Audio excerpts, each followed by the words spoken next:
দেশের ইতিহাসে সবচেয়ে বড় উড়োজাহাজ কেনার চুক্তি স্বাক্ষর করেছে সরকার। আমেরিকান বোয়িং কোম্পানির সাথে ৩৫,০০০ কোটি টাকায় ১৪টি জাহাজ কিনবে রাষ্ট্রীয় সংস্থা বিমান। সন্ধ্যায় রাজধানীর একটি হোটেলে আনুষ্ঠানিকভাবে এই চুক্তি স্বাক্ষর সম্পন্ন হয়।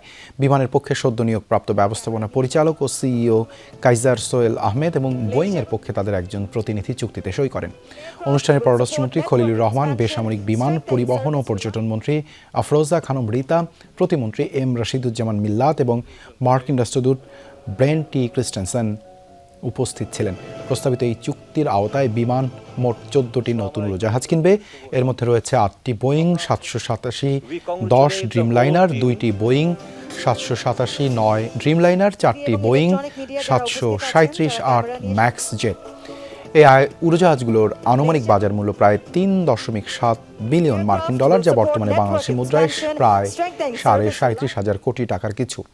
ড্রিমলাইনারগুলো ইউরোপ, মধ্যপ্রাচ্য, এশিয়া রুটে এবং 737 ম্যাক্স উড়োজাহাজগুলো আঞ্চলিক ও স্বল্প দূরত্বের রুটে ব্যবহার করা হবে।